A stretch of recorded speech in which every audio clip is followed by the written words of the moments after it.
Good morning, everyone, and welcome to the home of Unitarian Universalism in Central Washington. My name is Pat Whitfield.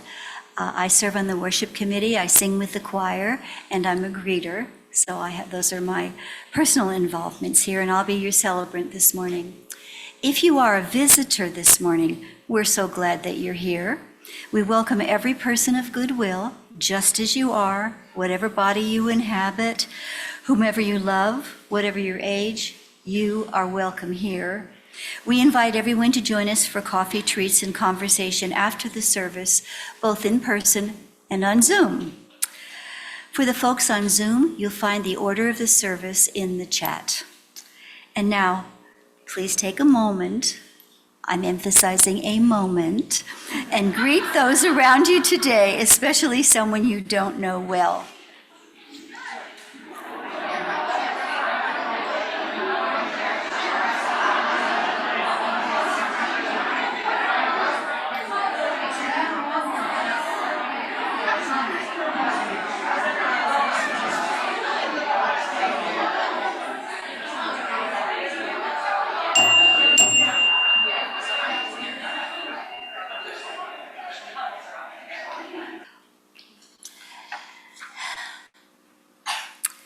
Our fellowship is located on the ancestral homeland of the Pisquosa.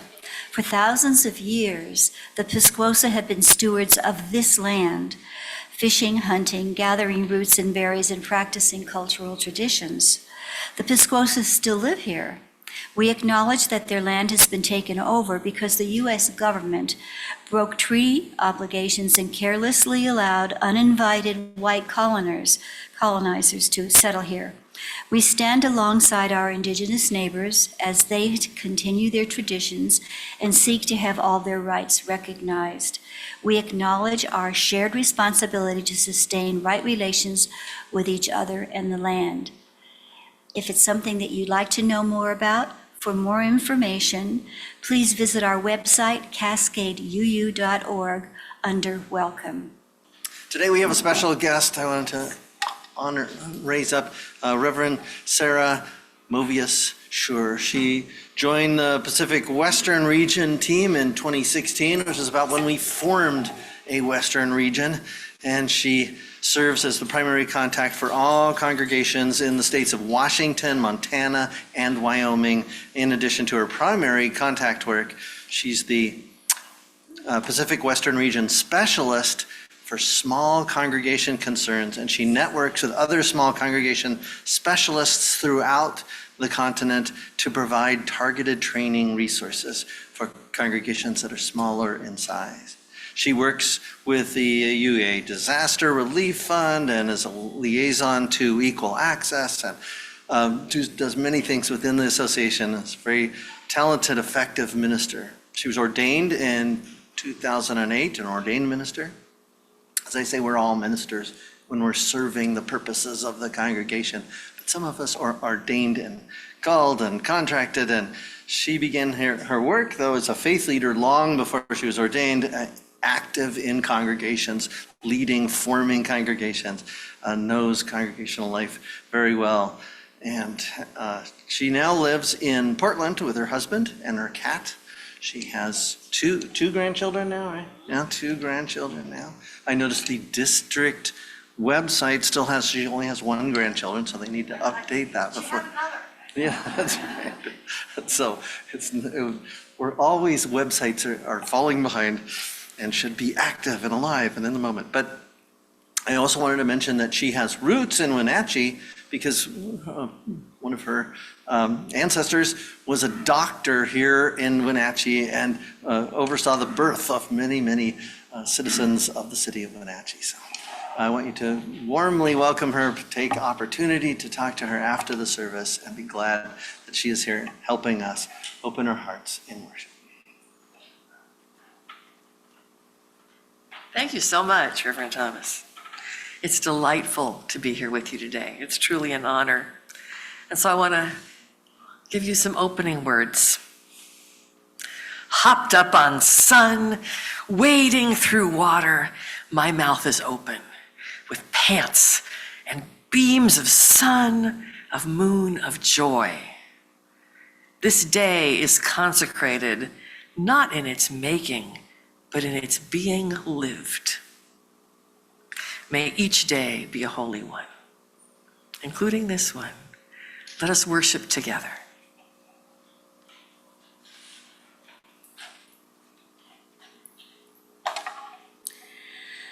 The chalice and flame symbolize our congregation gathered in principles and faith.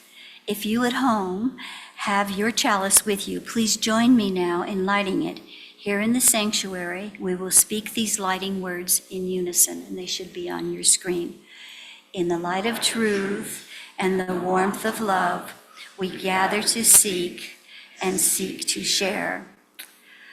Okay, and now we're going to move to the time for all ages. If there are any children here today, I see a few children. If you will come forward, Reverend Sarah will read the story to you this morning. So come on down, be comfortable.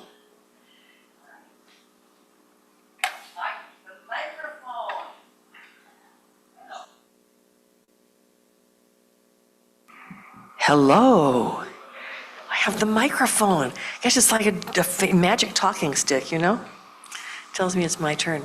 Well, oh, hi. Come join us.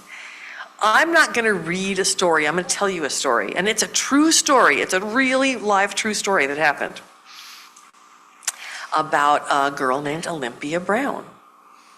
She lived way back. I've got these notes in case I forget my dates. She lived way back in the olden days of like back when ladies wore long, dark skirts and people rode around in like wagons that were drawn by horses because they didn't have cars yet. So long time ago. And back then, all of the ministers were men. There were no ministers who looked like me. They were all men. That's kind of was the rule. But Olympia Brown really loved school, and she loved to learn, and she loved church. She really wanted to be a minister. And every time she told somebody she wanted to be a minister, they would just laugh at her and say, "Oh, Olympia, that's a boy thing. You can't do that." But she really wanted to. Well, as she grew up and she learned more things, and she really, like I say, she liked school. So she was in college and she was studying about religion and history, and she heard that there were some women, even though they weren't ordained as ministers, but they still got to talk in church. They got to speak and share their ideas and preach. Preaching is fun, I gotta tell you. So she got to, some of these women got to preach, even though they wouldn't let them be ministers. And one of them was Antoinette Blackwell. And she invited Antoinette Blackwell to come to her school and speak. And she did. And Olympia Brown heard Mrs. Blackwell and was like, "Oh, that is so cool. I so want to do that." And so she went up to her after the talk and said, "Oh, Mrs. Blackwell, that was so amazing. I really want to be a minister and I want to get to preach too." And Mrs. Blackwell said, "Well, I'll tell you something. Don't you give up on your dreams. You keep trying and you keep striving and you keep working and trying to make things better, and then girls can be ministers, and you can too." And then she shared a special thing. She said, "My mother gave me a little white ribbon that I wear right here under my collar. And she gave it to me and she said, whenever you wear this ribbon, remember to hold on to your dreams and to try to make the world better all the time. And you can do the things you want to do to make the world better." And then Mrs. Blackwell was so generous. She took off her ribbon and she gave it to Olympia and said, "Here, you wear this ribbon and it'll remind you to work for your dreams so you can become a minister someday." And she did. And it turns out that Olympia Brown wore that ribbon every day. She got to be a minister. She was the very first minister ever ordained by a big church in America. And back then, by the way, Universalism was the 7th largest denomination in America. So it was a lot of people. She became a Universalist minister in 1853 is what? 62? Oh, well, around in there. She became a minister, and she was very proud and very happy. She was a good minister, I hear. But she still wore her white ribbon every single day to remind her of the ministers that came, that helped her along the way, and all the fighting and working she had to do, and all the ministers would come after her. And I want to show you something. Guess what I've got hiding right here? A white ribbon, just like Olympia Brown wore. And I've got something for you guys in my little bag. What do you think might be in here? Why don't you pull one out and see? You can pull one out and give one to, and pass the bag to your friend next to you. Want to pass them around?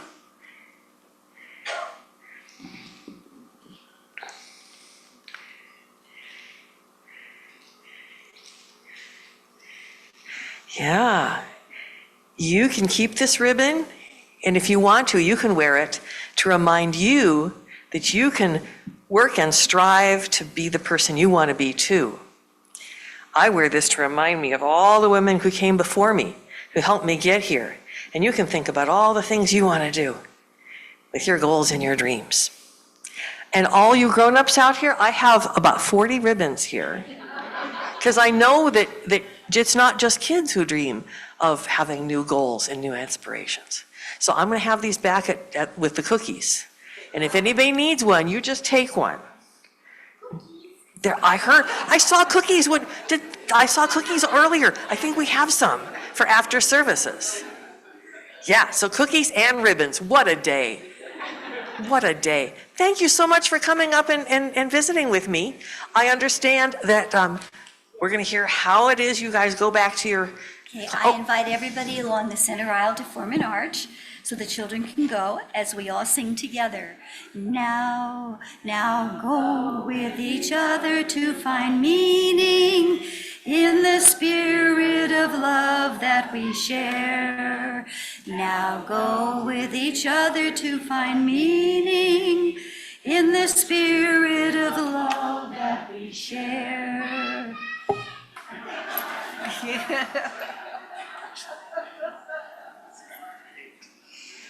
That's the best.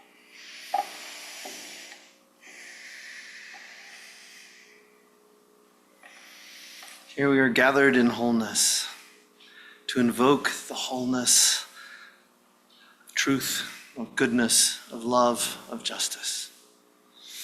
Way back in the 1980s, I went to seminary and I took a class on women in American religion. Our textbook was a book by Rosemary Rutherford Ruther, and one of the first things that I learned in that class was that in the 1700s, women were the dominant force driving religious institutions in this nation. Women were not allowed to have any power or authority. Often when women created things like pantries, food pantries, or ministries to help people in need, the ministry would grow to a point that was so popular and so powerful that then men had to come in because there was a lot of money involved and only the men could handle the money. It's happened over and over again. Women in every congregation were a little more than half of the, often much more than half of the congregational leadership. Just not in official ways. If it was a board, all of a sudden it's only men. Only men had that power.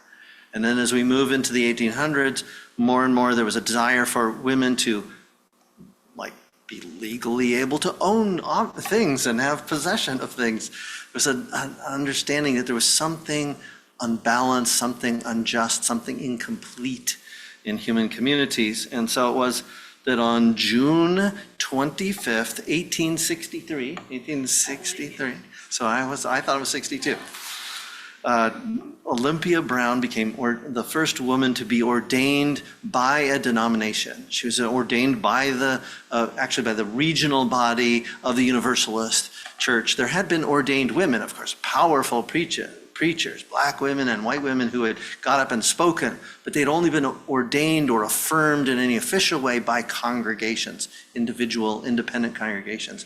And she was the first one to have more of an institutional honoring. And it was part of a beginning of a wave of women who came in to ordained ministry, who became the official, acknowledged leader. She led several congregations to grow. And then when she realized that women still didn't have a lot of power in this country, she shifted, and her ministry all became about getting women the vote and invested deeply in that. And at the same time, she still raised her children and engaged in family life and honored her husband, who was a newspaper man. Now, when I took this class and I learned about women in American religion, at the end we were supposed to do a paper, and I chose to do my paper on Olympia Brown. I was someone that I admired, someone that inspired me, someone I thought would guide me in my ministry. And it turned out that there wasn't just a paper we were supposed to write. We were supposed to try to embody the character and speak on behalf of this person. And so when I told my professors that I was going to be doing Olympia Brown, they got really anxious. They didn't like the idea that a man would represent a woman. And especially because I suggested that maybe I could find an 18th century kind of style dress and wear that. The seminary was not quite ready for this. There were some people in that seminary who would have been fine with it, but in that class, they did not want me, so they let me be her husband. And as John Willis, I got to extol the virtues, the success, the long journey. I mean, it was a tough journey for her. When she went to seminary, she was the only woman, and they had no idea about how to include her, how to honor her, how to let her do anything. It was a struggle. Every step was a struggle for her. She'd come into these small congregations, and everyone was uncertain, and then they realized, she's just great, and we're going to be better because she's helping us draw out the best of us.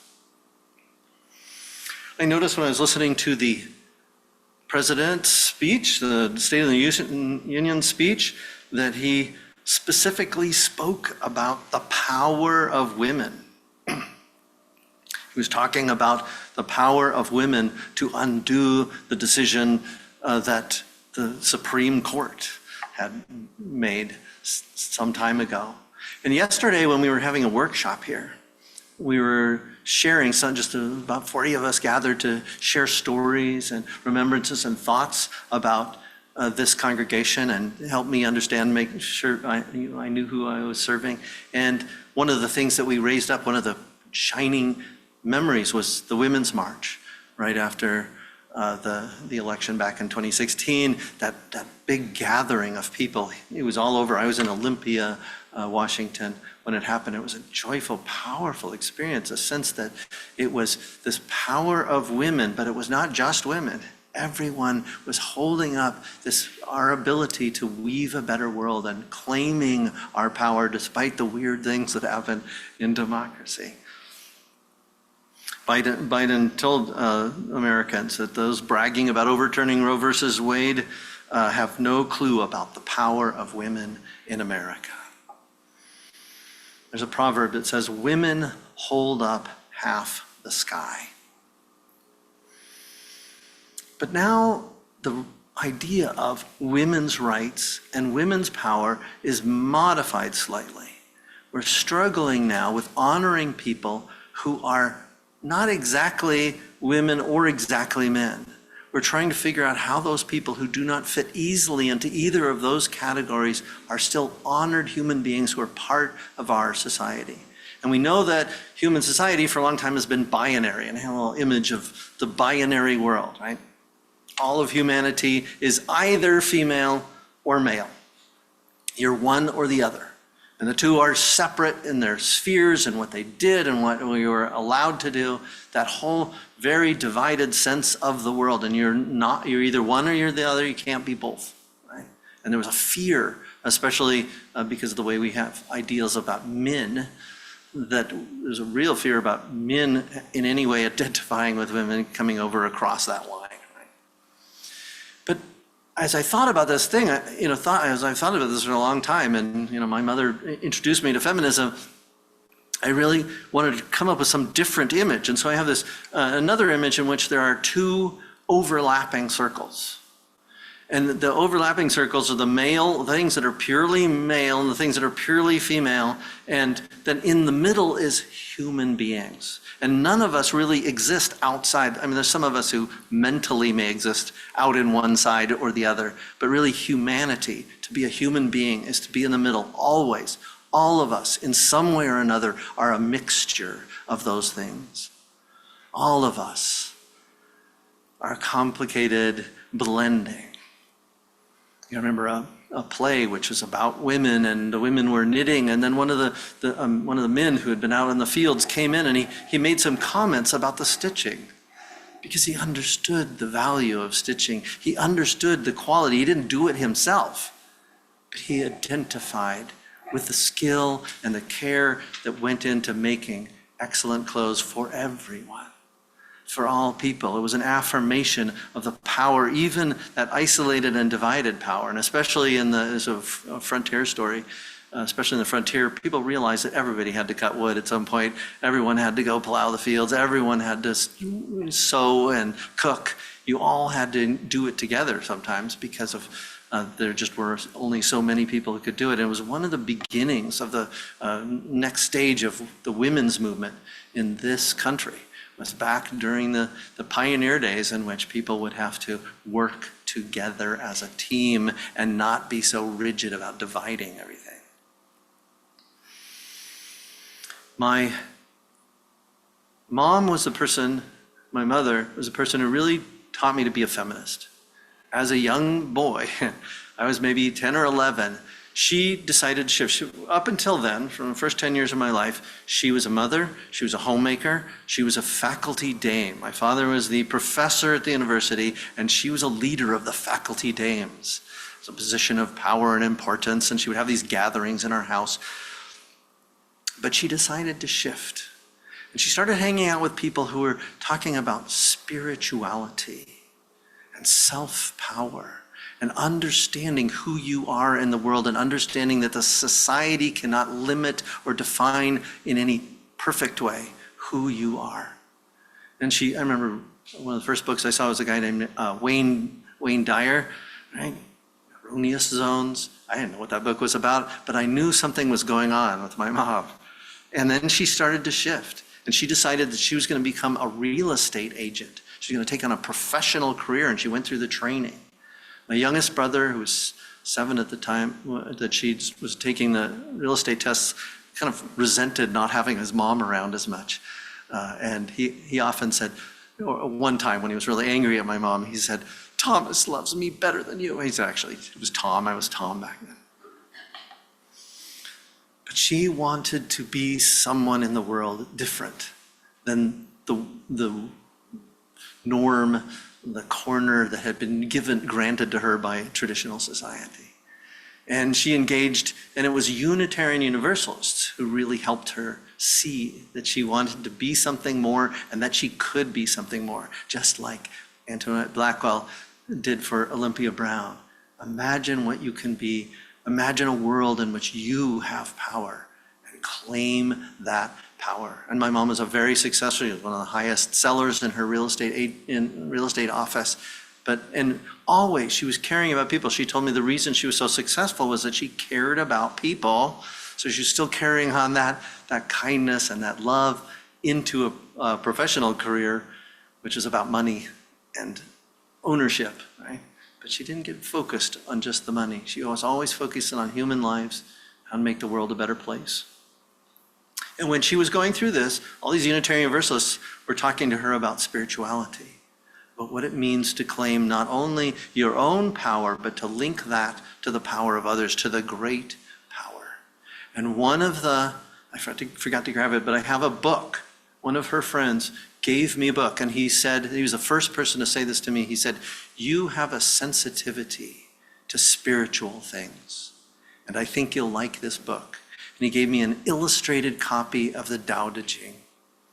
And in Taoist thought, there are two powers, but the powers are light and dark. They are yin and yang. And I know in Chinese culture, sometimes yin and yang can be just as oppressive as the binary of male and female in traditional American culture. But always in the yin and yang, there's this blending of light and dark. There's a circle in the very middle, in the very heart of the white, the white aggressive, forceful power that's the darkness, the quiet darkness. And then the darkness in the very center is the whiteness. And that sense, that image. Tao Te Ching was one of the first books that really appeared. I knew the Bible. I'd gone to Bible class. And I'd read words from the Bible, and some of them seemed kind of powerful. I knew the stories of a God who had these powers that moved through the world. But those opening lines to the Tao Te Ching that said the way that can be told is not the eternal way. And the name that can be spoken is not the eternal name. That seemed like truth, scripture, in the sense of a revelation. It was something I'd always understood. That the words that we use, the categories that we use are useful, but they are not the ultimate. And we have to keep opening ourselves to the complexity of life. And so we have always fought, as Unitarians and Universalists, opening ourselves to that universal truth that binds everyone equally and affirms the inherent worth and dignity of every single human being, of all living things at a certain level. That great power that moves the world, we connect to it in all sorts of ways, and one of the ways we do that is by affirming the power of those people who are labeled as women, but are human beings full of the same power that moves the sun and other stars. The labels limit our thinking. They're also useful.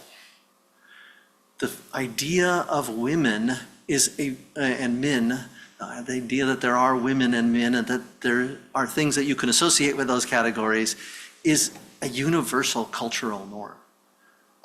All human cultures make some distinction. They understand that there's something powerful. And part of this has to do with sexual desire and the way we modify or control that within our communities.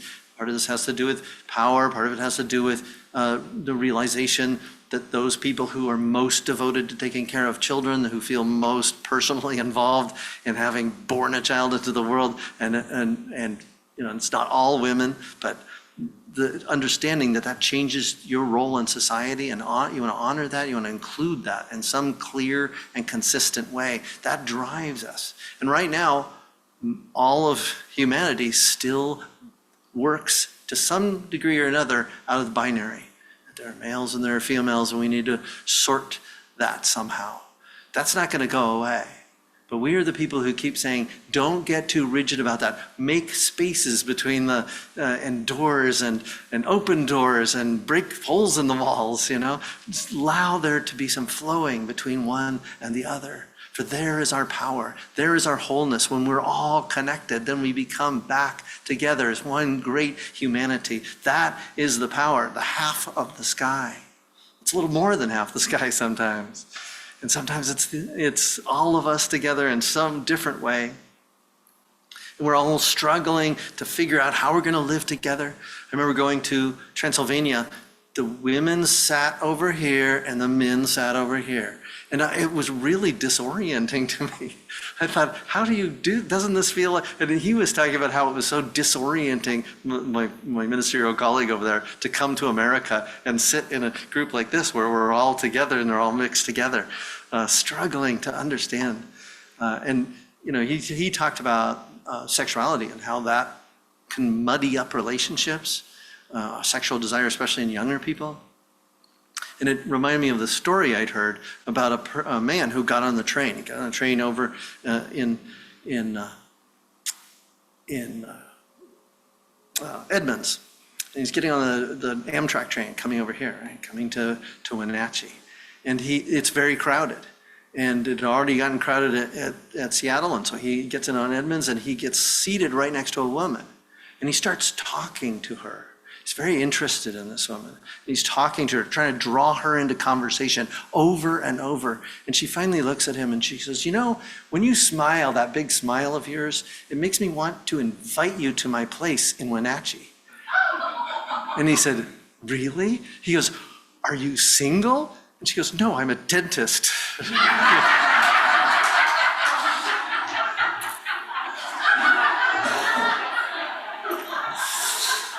Women can be professionals now. It's great. Because the category of women is not going away. We must be part of that vast movement that is reminding people that it is not as simple or as clear or as well defined as we would like it to be. The category of human is the one that matters the most. Even in sports, there's a woman named Caitlin Clark. I'm not really into sports, but when I heard that the Division I basketball, the highest scoring Division I basketball player ever was a woman. She just achieved that this month. And there are people who are celebrating that, men and women, celebrating this incredible achievement, a woman who has driven herself to be the best basketball player she can be because she had that power. She had this strength, she had this endurance, she had this clarity of mind, she had the ability to work with a team. She has all these powers that she's bringing into the world, and it's inspired both young women and young men to do something more. On March 8th, we celebrated the International Women's Day. International Women's Day there were two different events that happened on March 8th that had to do with affirming and empowering women. Different times. One was in St. Petersburg. But then in 1975, the United Nations, the organization of the nations of the world that is trying to do something other than engage in warfare, but find other ways for us to work together, create a human globe in which all our nations are not fighting with each other like they are right now. And the idea of affirming women, especially in the world, is significant. And in America, we have done a lot. We have not only ordained women and allowed them to become dentists, but all sorts of power has been shared. We're doing better and better. Still, there are shortcomings. It's about 83, and women make about 83 cents on the dollar that men make. There's still a wage gap, but only a couple decades ago, it was about 60%. So that's a significant increase. It's kind of flattened out in the last decade. We don't know why it's staying at 80 and not going up. It has something to do with the different ways, well, who knows. But we in America have done a good job of changing who we are and how we live together, affirming our differences, and then celebrating this diversity, and celebrating that some of us are lesbian, bisexual, transgender, gay, intersex, queer, and all of us, in a sense, are a little queer, right? We're all of us mixed together, and because we're able to identify with each other, affirm one another, strengthen one another, we can go further. And so now we need to go out into the world more and more, become part of the global community and understand those people who are struggling, women who are still struggling, incredible oppression and isolation and disempowerment over and over. We need to help the whole world affirm the power of women, claim the power of women, and make that part of the greater power of all of humanity. The UN lists 5 key areas needing joint action: investing in women's rights, in women's power, ending poverty. Poverty often hurts women even more than men. Implementing gender responsive financing. There are places where men contribute, there's like construction projects that help men more than women, and making sure that everyone is benefited by the projects. And then shifting to a green economy. Ever since I knew about environmentalism, I have seen women and men working together to protect this earth. We talk about Mother Earth, or like in that song, the Mother and Father Earth. That parent that has born us into the world is of no gender, is of all genders, is beyond gender. And we need to protect, work together, and it will only be all of us working together harder than we are to protect this earth, to save all living things, all our brothers and sisters. And so this congregation holds up the power of women, not only today, but always. Women have been the significant leaders of this particular congregation, And I'm pleased to be working with all the women and men of this community to make a difference, to affirm the power of women and men. In response, now Jim will sing a song about faith and hope and love. Are we singing with you, or are you just singing by yourself? Just you. You all know the power of water. There are signs here about hydropower, but there is a deeper power, the power of the river that flows, the power of the moisture in the ground, the power of the rain coming from the sky. It has no gender, but within the power of water is the power of women. As we move through this week to come, let the power of women become visible to us as part of the greater power that holds us all in love, peace, and justice. So may it be.